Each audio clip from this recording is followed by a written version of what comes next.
السلام عليكم ورحمة الله وبركاته. الحمد لله رب العالمين، والعاقبة للمتقين، ولا عدوان إلا على الظالمين، والصلاة والسلام على أشرف الأنبياء والمرسلين وعلى آله وأصحابه أجمعين. أما بعد. அன்புள்ள சகோதர சகோதரிகளே, அல்லாஹ்விடத்திலே சிறந்தவர்கள் குர்ஆனை தாமும் கற்று பிறருக்கும் கற்றுக் கொடுக்கக்கூடியவர்கள் என்று நபிகள் நாயகம் ஸல்லல்லாஹு அலைஹி வஸல்லம் அவர்கள் சொல்கிறார்கள். அந்த வகையிலே குர்ஆனை கற்றுக்கொள்ள வேண்டும் என்கிற ஒரு உயர்ந்த நோக்கத்தோடு இந்த காலை வேளையிலே அல்லாஹுக்காக இணைந்திருக்கக்கூடிய உங்கள் எல்லோருக்கும் அல்லாஹு தஆலா அவனுடைய ரஹ்மத்தையும் பரக்கத்தையும் மக்ஃபிரத்தையும் நிறைவாக தர வேண்டும் என்று துஆ செய்து கொள்கிறேன். அன்புள்ள சகோதர சகோதரிகளே, சூரத்துல் பக்ராவினுடைய விளக்கத்தை தொடர்ச்சியாக நாம் பார்த்து கொண்டு வருகிறோம். அந்த வகையில் இன்றைய வகுப்பிலே 236, 237 ஆகிய வசனங்களுக்கான விளக்கங்களை பார்க்கலாம். 236வது வசனத்தில் அல்லாஹு தஆலா சொல்கிறான், அஊது பில்லாஹி மினஷ் ஷைத்தானிர் ரஜீம், லா ஜுனாஹ அலைக்கும் இன் தல்லக்துமுன் நிஸா மா லம் தமஸ்ஸூஹுன்ன அவ் தஃப்ரிது லஹுன்ன ஃபரீதா ومتعوهن على الموسع قدره وعلى المقتر قدره متاعا بالمعروف حقا على المحسنين. தொடர்ச்சியாக அல்லாஹு தஆலா தலாக்கை பற்றி பேசிக்கொண்டு வருவதை நாம் அவதானிக்கக்கூடியதாக இருக்கிறது. அந்த வகையிலே இந்த வசனத்திலும் தலாக்கை பற்றி அல்லாஹ் சொல்கிறார்.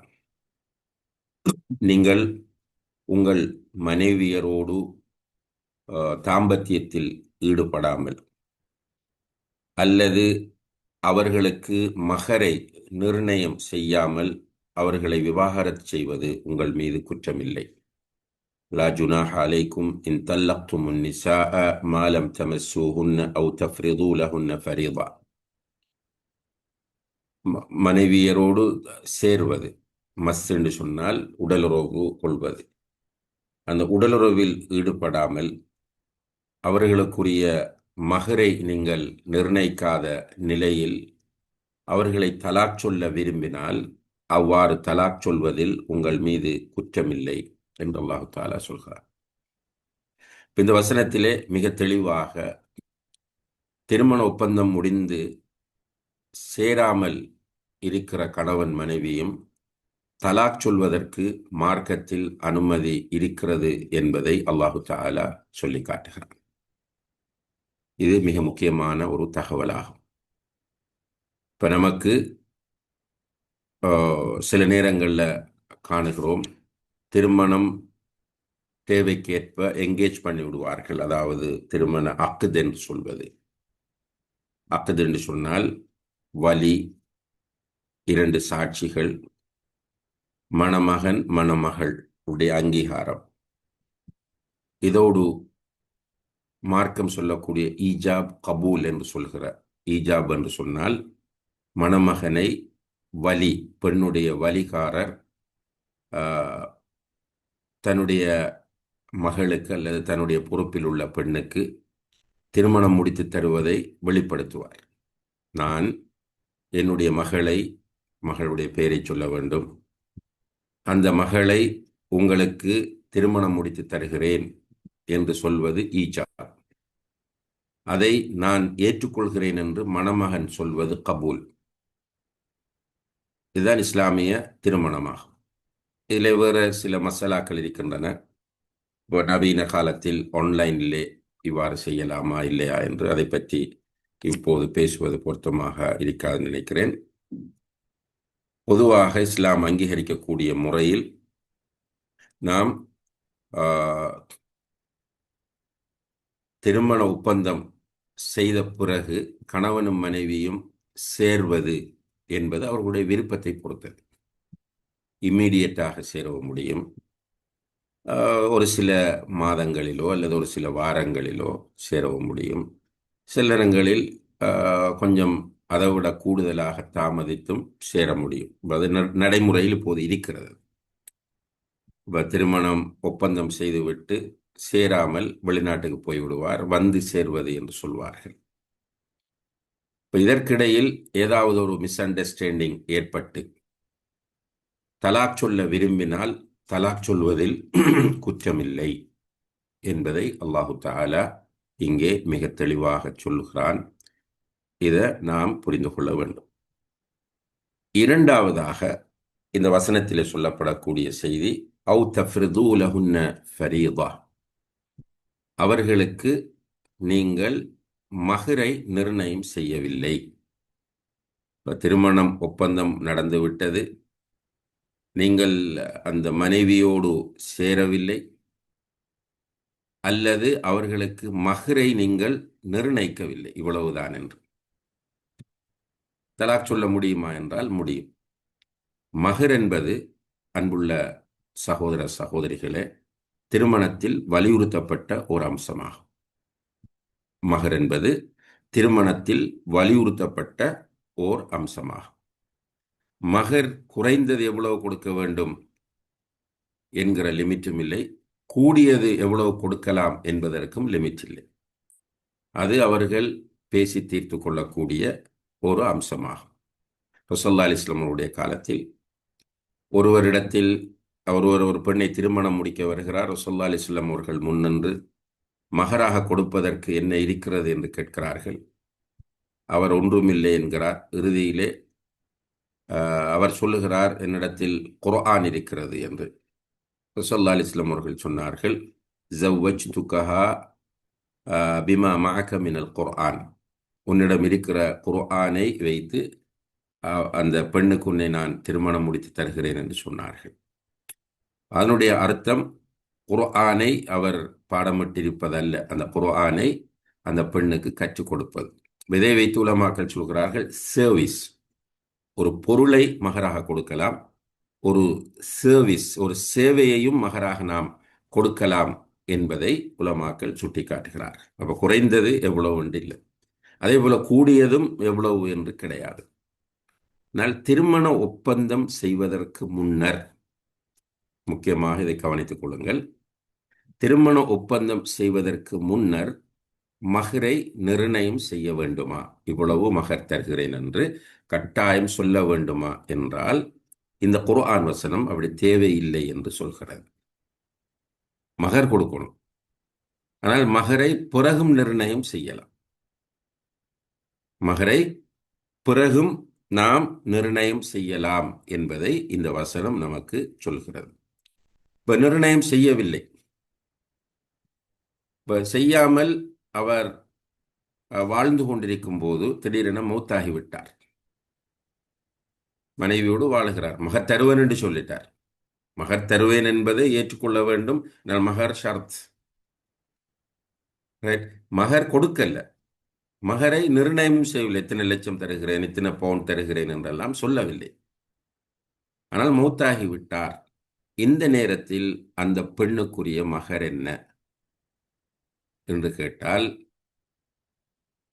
மஹருல் மசல் என்பதை ஹதீஸ் நமக்கு சொல்கிறது. அதாவது அந்த பெண்ணுடைய குடும்பத்தில் உள்ள ஏனைய பெண்கள் எவ்வளவு சாதாரணமாக மகர் எடுப்பார்களோ அந்த அளவு மகரை நிர்ணயிக்க வேண்டும். உதாரணமாக அந்த பெண்ணுடைய சகோதரிகள், ஒரு மூத்த சகோதரியோ இளைய சகோதரியோ மகர் எடுக்கும்போது உதாரணமாக 10 பவுன் எடுக்கிறார்கள், 10, 12, 15 பவுன் அளவில் எடுக்கிறார். அப்போ ஒரு ஒரு கொமனான ஒரு நிலைப்பாடு இருக்கும். அந்த அளவு மகரை அவருடைய வராசத்திலிருந்து, அவர் விட்டு சென்ற இரிசிலிருந்து எடுக்க வேண்டும் என்பதை உலமாக்கள் நமக்கு சுட்டிக்காட்டு. இந்த மசாலா புரிந்திருக்கும் என்று நினைக்கிறேன். அப்ப 2 விஷயம், மகரை நிர்ணயம் செய்யாமல் மகர் தருகிறேன் என்று சொல்லி திருமணம் முடிக்க முடியும், வாழவும் முடியும். பிறகு அவர் அந்த மகரை கொடுக்க வேண்டும். அப்ப இது திருமணம் என்பது கணவன் மனைவி பொருந்திக் கொள்வது. அந்த அடிப்படையில் அன்புள்ள சகோதர சகோதரிகளே, திருமணத்திற்கு மகர் முக்கியம். மகரை நிர்ணயம் செய்யாமல் மகரை தருகிறேன் என்று சொல்லி சேர்ந்து வாழ்வதற்கு அனுமதி இருக்கிறது. ஆனால் அல்ஹம்துலில்லாஹ் நம்முடைய நடைமுறையில் அது பெரும்பாலும் இல்லை. நடைமுறையில் உடனே நிர்ணயித்து விடுகிறார்கள், சொல்லி விடுகிறார். ரசூலுல்லாஹி அலைஹி வஸல்லம் காலத்திலும் பெரும்பாலும் கொடுத்தார்கள், நிர்ணயம் செய்தார்கள். அதுதான் சேஃப்டியானது, ஈஸியானது. ஆனால் இப்படி முடியுமா என்று கேட்டால் இப்படி ஒரு சட்டம் இருக்கிறது என்பதை நாம் தெரிந்து கொள்ள வேண்டும். இப்போ மகர் சொல்லப்படவும் இல்லை, அந்த மகர் நிர்ணயிக்கப்படவும் இல்லை, சேர்ந்து வாழவும் இல்லை, தலாக் சொல்லப்பட்டு விட்டது. இப்போது அந்த பெண் இத்தா இருக்க வேண்டுமா என்றால் இத்தா இருக்க தேவையில்லை. ஏற்கனவே நம்ம சொல்லிவிட்டோம். அது ஏகமனதான கருத்து வேறுபாடு இல்லாத ஒரு விஷயம்.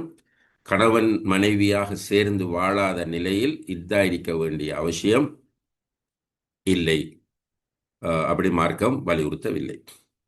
ஆனால் அல்லாஹு தாலா இங்கே என்ன சொல்கிறார் என்றால், ஒமத்திஊஹுன்ன, நீங்க தலாக் சொல்றது குற்றம் இல்லை, ஆனால் அவர்களுக்கு மத்தா என்று கொடுங்கள், அல்லது முத்தா. இப்போ சில இடங்களில் மத்தா மத்தா என்று சொல்லுவார்கள், அல்லது சில இடங்களில் முத்தா என்று சொல்வார்கள். இது திருமணம் அல்ல, தலாக் சொல்லப்படக்கூடிய விஷயத்தில் பயன்படுத்தப்படக்கூடிய ஒரு டேர்ம் இது, முத்தா அல்லது மத்தா என்பது. அதாவது அந்த பெண்ணுக்கு ஒரு ஏதேனும் வசதியை ஏற்படுத்தி கொடுப்பது. இப்போ ஸ்ரீலங்காவிலே ஒரு சிஸ்டம் இருக்கிறது. இப்படி வரும்போது தலாக்குடைய நிலையில் இங்கே காதிகள் என்று இருக்கிறார்கள், அவர்கள்ட்ட போய் தான் தலாக் சொல்ல வேண்டும். அப்போது காதிகள் இந்த மத்தாயை கணவனுக்கு நிர்ணயிப்பார்கள், அவருடைய வசதிக்கு ஏற்ப, அவருடைய வசதிக்கு ஏற்ப. அதைத்தான் அல்லாஹு தாலா இங்கே சொல்கிறான், வசதி உள்ளவர்கள் தமது சக்திக்கு ஏற்பவும், வஅலல் மூசிஇ கதர் அலல் மூசிஇ கதருஹு வஅலல் முக்திரி கதருஹு, வசதி உள்ளவர்கள் தமது சக்திக்கேற்பவும் வசதியற்றவர்கள் தமது சக்திக்கேற்பவும் சிறந்த முறையில் அவர்களுக்கு ஏதேனும் வசதியை அளித்து விடுங்கள் என்று அல்லாஹ் தஆலா இங்கே சொல்கிறார். அப்ப அந்த வசதி என்பது மத்தாம்பில் மஅரூஃப். நான் சென்ற வகுப்பிலும் சுட்டி காட்டியிருந்தேன், மஅரூஃப் என்பதன் மூலம் உலமாக்கள் இங்கே நாடுவது உர்ஃபை. உர்ஃப் என்று சொன்னால் ஆதத், வளமை. ஊரில் ஒரு வளமை இருக்கும், அந்த வளமைக்கு ஏற்ப நீங்கள் அந்த பெண்ணுக்கு ஏதாவது கொடுக்க வேண்டும் என்று அல்லாஹு தஆலா இங்கே சொல்லி காட்டுகிறான். அடுத்த வசனத்தில் 237வது வசனத்தில் அல்லாஹ் சொல்கிறான், வைன் தல்லக்துமூஹுன்ன மின் கப்லி அன் தமஸ்ஸூஹுன்ன வகத் ஃபரத்தும் லஹுன்ன ஃபரீதா ஃபனிஸ்பு மா ஃபரத்தும். நீங்கள் அவர்களுக்கு மகரை நிர்ணயம் செய்து அவர்களை தீண்டுவதற்கு முன், அப்படின்னா அவர்களோடு தாம்பத்திய வாழ்க்கையில் ஈடுபடுவதற்கு முன் விவாகரத்து செய்து விட்டால், அப்பெண்களோ அல்லது திருமண ஒப்பந்தம் யார் கையில் இருக்கிறதோ அக்கணவரோ விட்டு கொடுத்தாலே தவிர நீங்கள் நிர்ணயம் செய்த மகரில் அரைவாசியை அப்பெண்களுக்கு கொடுப்பது கடமையாகும் என்று அல்லாஹு தஆலா சொல்கிறார். நீங்கள் அவர்களுக்கு மகரை நிர்ணயம் செய்து விட்டீர்கள், ஆனால் தாம்பத்தியத்தில், அதாவது 2 பேரும் சேர்வதற்கு முதல் நீங்கள் தலாக் சொல்லிவிட்டீர்கள் என்று சொன்னால், அந்த மகரில் பாதியை அந்த பெண்ணுக்கு கொடுக்க வேண்டும். இந்த சட்டம், அன்புள்ள சகோதர சகோதரிகளே, கண்டிப்பாக எல்லோரும் கவனத்தில் கொள்ள வேண்டிய சட்டமாக இருக்கிறது. وَإِن طَلَّقْتُمُوهُنَّ مِنْ قَبْلِ أَنْ تَمَسُّوهُنَّ وَقَدْ فَرَضْتُمْ لَهُنَّ فَرِيضَةً فَنِصْفُ مَا فَرَضْتُمْ. அப்ப சட்டம் என்னென்றால், இப்போ திருமணம் எங்கேஜ்ட் ஆகிட்டு அக்த் முடிந்து விட்டது, மகரும் நிர்ணயிக்கப்பட்டு, உதாரணம் 10 லட்சம் ரூபாய் மகர் தருவதாக எக்ரி ஆகியிருக்கிறார். ஆனால் வேறொரு மிஸ் அண்டர்ஸ்டாண்டிங் காரணமாக 2 பேரும் தலாக் சொல்ல வேண்டிய ஒரு நிர்பந்தத்திற்கு தள்ளப்படுகிறார்கள். கணவன் மனைவி தலாக் சொல்லி விட்டார் என்றால், அந்த நிர்ணயித்த மகரில் ஹாஃபை அந்த மனைவிக்கு அவர் கொடுக்க வேண்டும். இது நிறைய பேர் கண்டுகொள்ளாத ஒரு சட்டமாக இன்று இருக்கிறது. ஆனால் இல்ல ஐயஃபூன், அவர்கள் மன்னிப்பது. பெண்கள் சொல்றாங்க, இல்லை இல்லை, எங்களுக்கு அந்த ஹாஃப் எல்லாம் வேணாம், நீங்கள் நிறைய உங்களோட 10 லட்சமும் அல்லது அவர் கொடுக்கல, இன்னும் கையில் கொடுக்காவிட்டாலும் கூட அந்த காசை திரும்ப கொடுக்கணும். ஆனால் அந்த லேடி சொல்கிறாங்க என்னென்றால், எனக்கு உங்களோட காசு 5% 5 பைசாவும் எனக்கு தேவையில்லை என்று சொல்லி அந்த பெண் மன்னித்து விட்டால், அந்த பெண் மீது அவர் அந்த அமௌண்ட்டை வைத்திருப்பதில் எந்த குற்றமும் இல்லை. அவு யாஃபு அல்லது பேதி உக்தத்து நிக்கா, உக்தத்துன் நிக்காஹ்ன்றது என்னென்றால் திருமண அந்த உரிமை யாருடைய கையில் இருக்கிறதோ. இதில் ரெண்டு கருத்துக்களை உலமாக்கள் சொல்கிறார்கள். ஒன்று என்னென்று கேட்டால் கணவன், இந்த அல்லதி பியதிஹி உக்தத்துன் நிக்காஹ், யாருடைய கையில் திருமண அந்த உரிமை இருக்கிறதோ என்று சொல்லுவது ஒன்று கணவன் என்று. அப்ப கணவன் என்ற மீனிங் என்னென்றால் கணவன் சொல்றார் நீ முழுவதையும் வைத்துக்கொள்ள. இப்போ மனைவிட்ட மகரை கொடுத்தாச்சு. ஃபார் எக்ஸாம்பிள், இப்போ மனைவிக்கு 10 லட்சத்தையும் கொடுத்துட்டார். இப்போ அவருக்குரிய அமௌண்ட் ஹாஃப், மனைவிக்குரிய அமௌண்ட் ஹாஃப், 5 லட்சம்.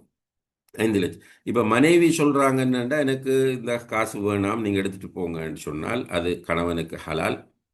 அதே போல கணவன் சொல்றார் இல்லை எனக்கு அந்த ஹாஃப் தேவையில்லை நீ 10 லட்சத்தையும் வைத்துக்கொள் என்று சொன்னால் அது அவருக்கு ஹலால். இன்னும் ஒரு கருத்து இருக்கிறது, அல்லது பேதி உக்தத்துன் நிக்காஹ் என்பது வலி, மனைவியாக இருக்கிற அந்த பெண் மன்னிக்க வேண்டும் அல்லது வலியாக இருப்பவர் விட்டு கொடுக்க வேண்டும் என்பதை இங்கே உலமாக்கள் சுட்டி காட்டுகிறார்கள். சொல்லிட்டு அல்லாஹ் சொல்ல அன்தஅஃபு அக்ரபு லித்தக்வா, நீங்கள் மன்னிப்பது தக்குவாவுக்கு மிக நெருக்கமானது என்று சொல்கிறார். அன்தஅஃபு அக்ரபு லித்தக்வா, நீங்கள் மன்னிப்பது தக்குவாவுக்கு மிக நெருக்கமானது என்று சொல்கிறார். அன்புள்ள சகோதர சகோதரிகளே, அப்போ இதில் இந்த இடத்தில் சொல்லப்படக்கூடிய அஃபு என்ன? அந்த மனைவி எனக்கு தேவையில்லை 10 லட்சத்தையும் நீங்கள் எடுத்துகிட்டு போங்கன்னு மன்னிப்பது.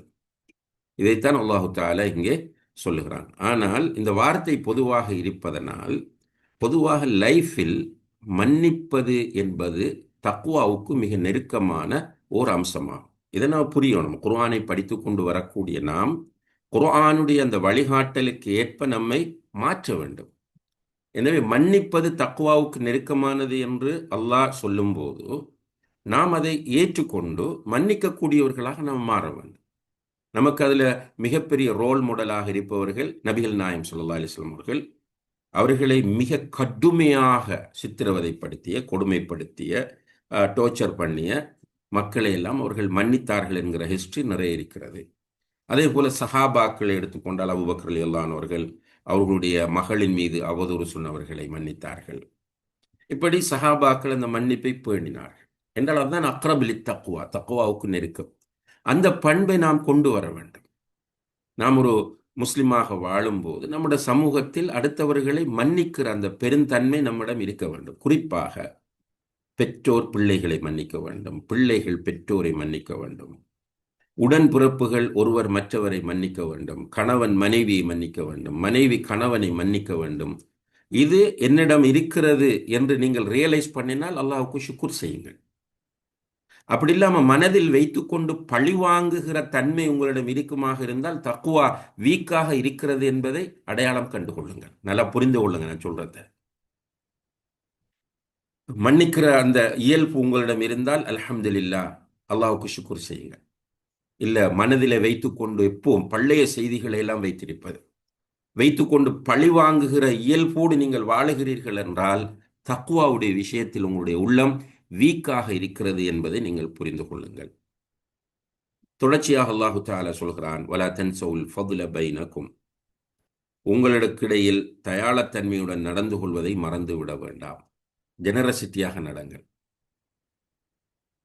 கஞ்சத்தனமாக, ஒரு நெரோ மைண்டாக, சுயநலமோடு நீங்கள் நடக்காதீர்கள். இதுவும் ஒரு இஸ்லாமிய பண்பாகும். கடைசியாக அல்லாஹ் முடிக்கிறான், இன்னல்லாஹ பிமா தஅமலூன பஸீர், நீங்கள் செய்பவற்றையெல்லாம் நிச்சயமாக அல்லாஹ் பார்ப்பவனாக இருக்கிறான். அல்லாஹு தஆலா இவ்வளவு மெசேஜை சொல்லிட்டு வந்து முடிக்கும் போது முராக்கபாவோடு முடிக்கிறான். உங்களை அல்லாஹ் பார்த்துட்டு இருக்கிறான், உங்களை அல்லாஹ் கண்காணித்து கொண்டிருக்கிறான். எனவே கேர்ஃபுல்லா இருங்க. நாளைக்கு போய் நிற்க வேண்டும் அல்லாஹ்விடத்தில் தான். நீங்கள் உங்களுக்கு இந்த உலகத்தில் வாழ்வதற்கு தேவையான அத்தனையும் தந்திருப்பவன் அல்லாஹ் தான். அந்த அல்லாஹுடைய வழிகாட்டல்கள் இவை. இதை நீங்கள் எடுத்து நடங்கள். மிஸ் பண்ணினால் புரிந்து கொள்ளுங்கள், அல்லாஹ் உங்களை அவதானித்துக் கொண்டிருக்கிறார் என்று. எனவே அன்புள்ள சகோதர சகோதரிகளே, இந்த வசனங்கள் சொல்லக்கூடிய சட்டங்களையும் வழிகாட்டல்களையும் சரியாக புரிந்து நம்முடைய வாழ்க்கையில் எடுத்து நடக்க நாம் முயற்சிய வேண்டும். அல்லாஹு தஆலா அதற்கு நாம் எல்லோருக்கும் தௌஃபிக் செய்வானாக. وآخر دعوانا أن الحمد لله رب العالمين والسلام عليكم ورحمة الله وبركاته. سبحانك اللهم وبحمدك أستغفرك وأتوب إليك.